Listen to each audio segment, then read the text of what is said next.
Did you know that 50% of us aren't even supposed to be here? Half of the audience come from unplanned pregnancies.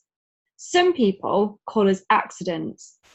I want to show you why that couldn't be further from the truth, and that you were absolutely meant to be here today, sat in your exact seat and hearing everything that's been shared this weekend.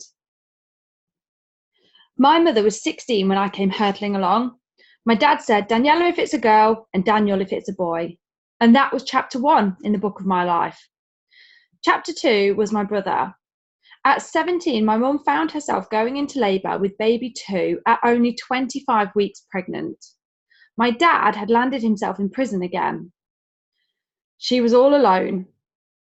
Fearing the loss of this very premature baby, unsure of a name, worried my dad would hit the roof, as so often happens in domestic violence relationships, she named him the only name that she knew for sure he wouldn't go mad at, Daniel.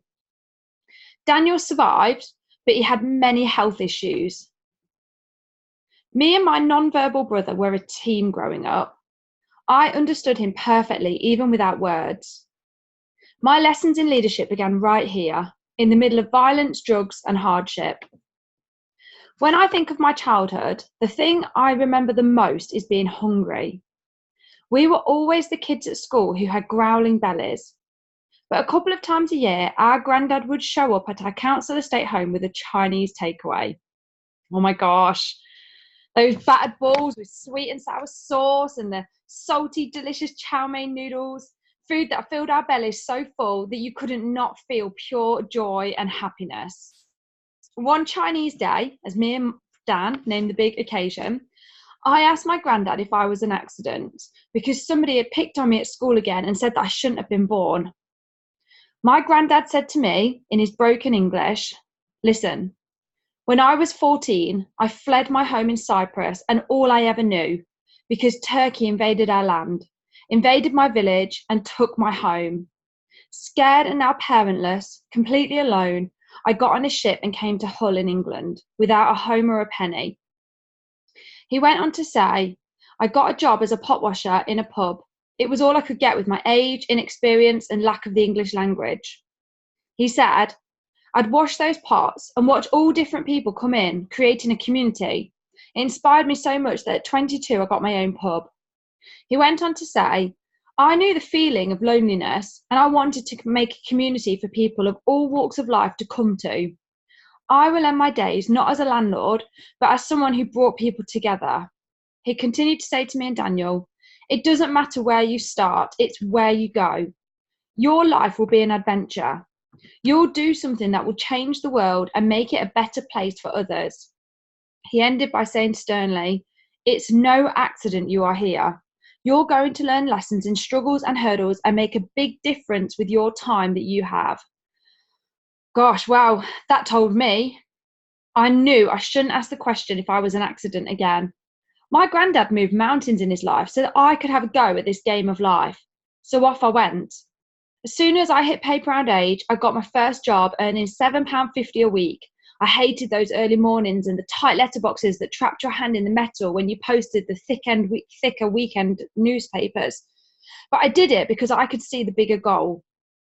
Once I had enough money saved, I bought myself a bus pass so I could get a better job in the city. I was now cleaning hotel rooms and the pay was amazing. £25 a week. I didn't love that job, but soon it got me enough money to put a deposit on a little flat and I moved out at 17. I did my A-levels while doing my cleaning job and I picked up a waitressing job to cover all my bills. I worked really hard. Eventually I got my education that helped me go into ophthalmology. I worked for Specsavers Opticians and I thought I'd landed. This was it, the big dream that I'd been working towards since those paper round days. Even though on the outside things were looking great, sometimes I'd hear this little niggly voice inside my head say, you were an accident. You weren't supposed to be here. You aren't really winning at life. Everything bad that happens to you happens because it's the story of your life. Have you ever heard that little voice in your head trying to pull you backwards or stop you moving forwards? We all have that little voice. Now, did you know that for just 1 second of thought, The conscious brain is stimulated by 2,000 neurons, and at the same time, the subconscious brain is stimulated by 4 billion neurons.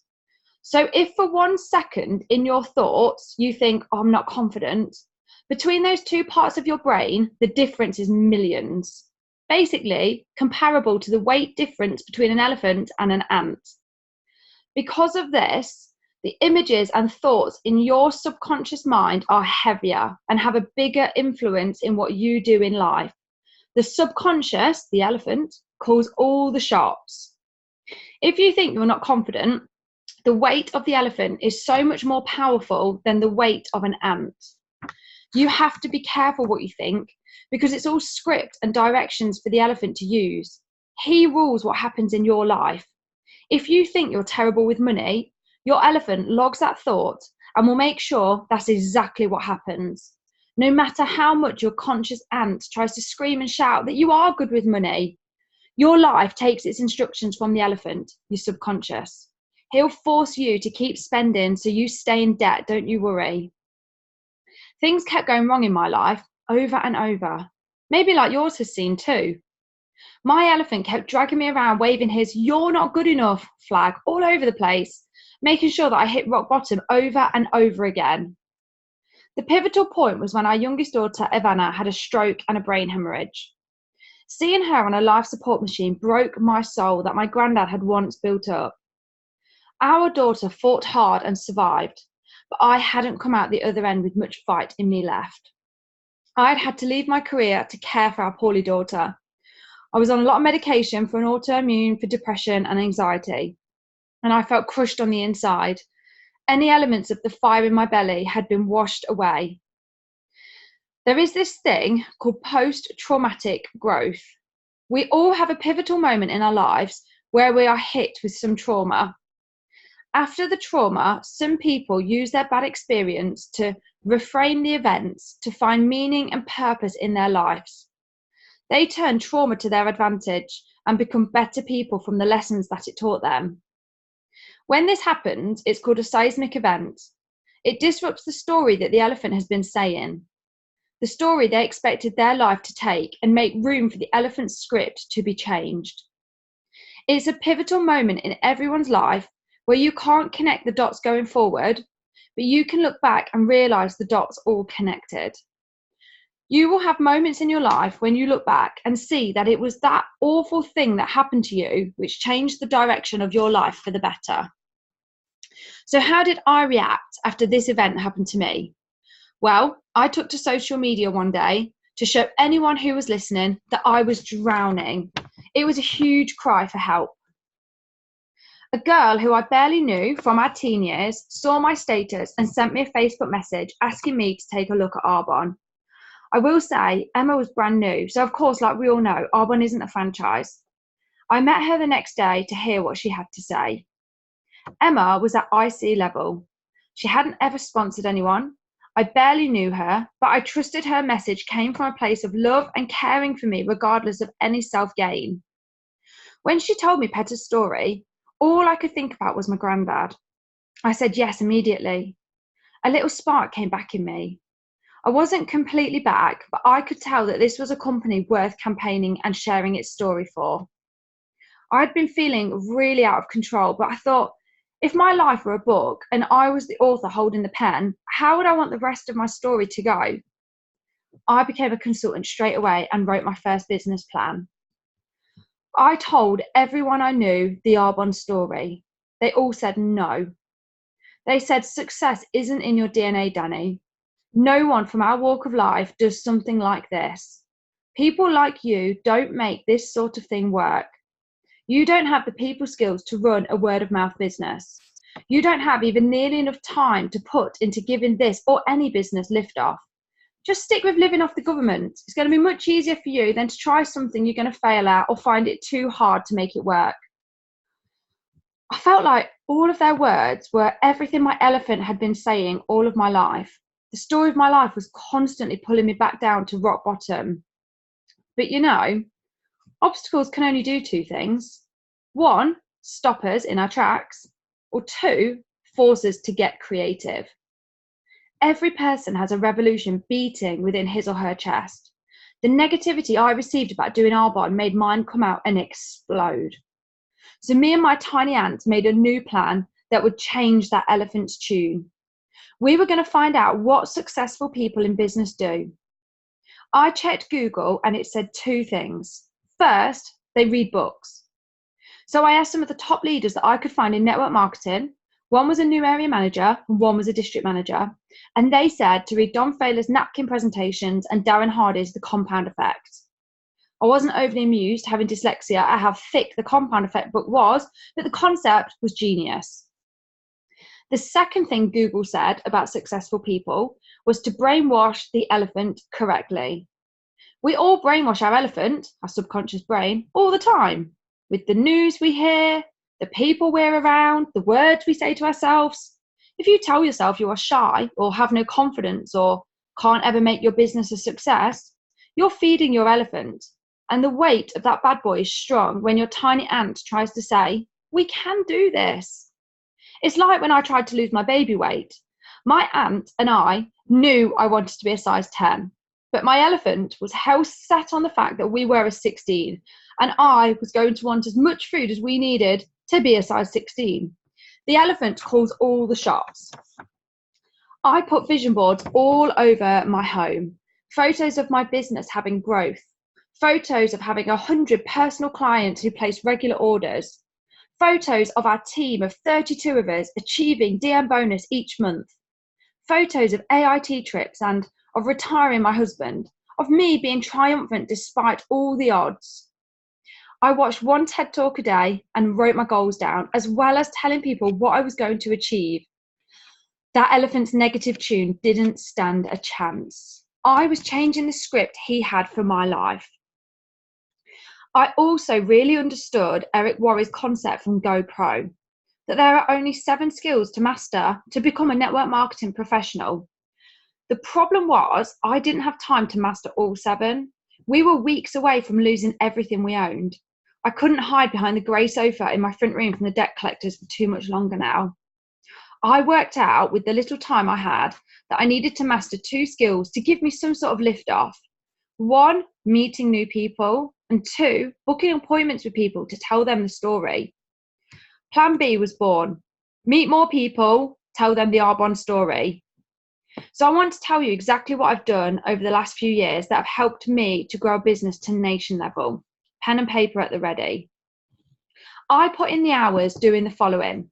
But first, let me ask, show of hands, who was here at AAC a couple of years ago when we had guest speaker Connie Podesta?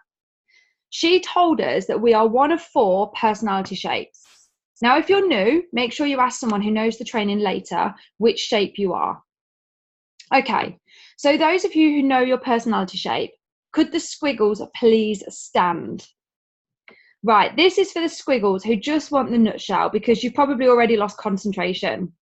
I learnt how to achieve my DM bonus myself with new and you volume each month, and I taught 31 other people who have a dream how to achieve their DM bonus each month.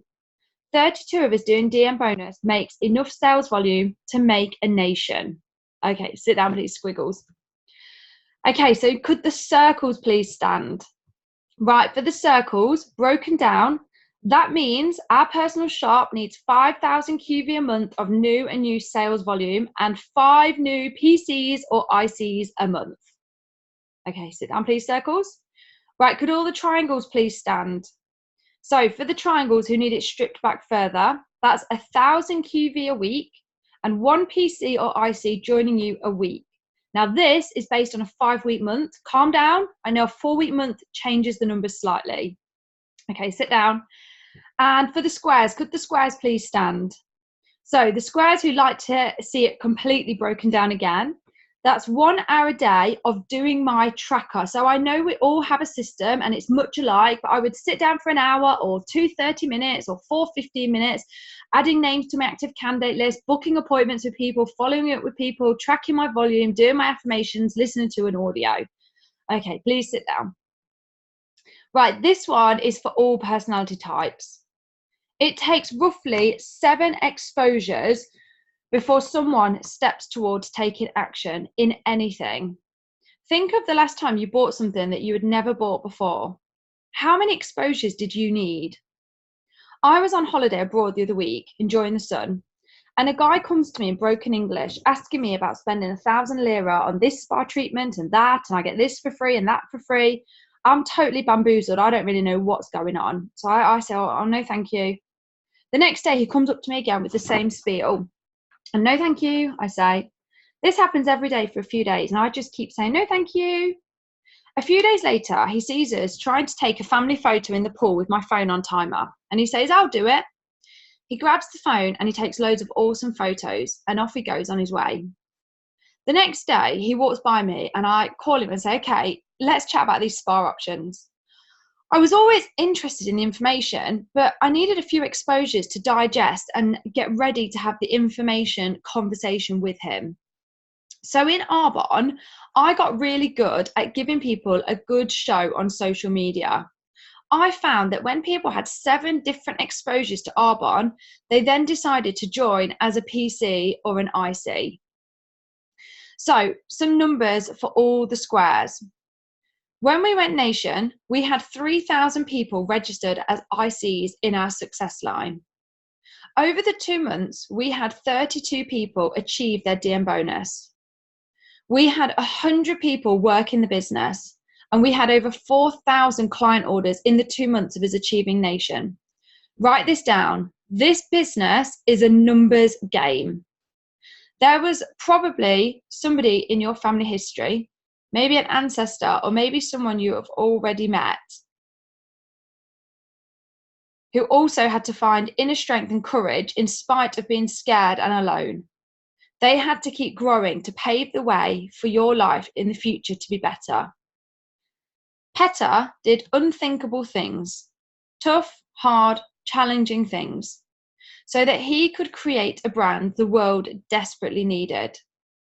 He wrapped it up in a word-of-mouth business model so that people could have the opportunity to thrive and flourish and live their best life.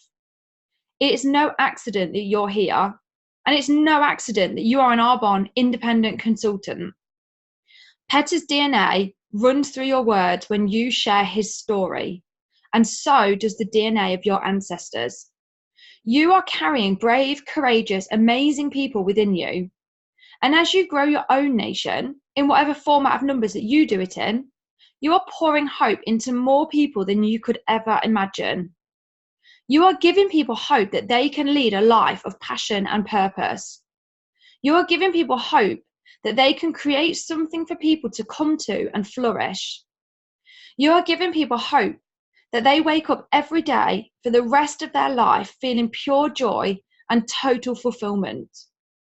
In doing this, the legacy that you leave will run through the DNA of the stories that people tell in many years to come of the great things that you did with your bravery and courage.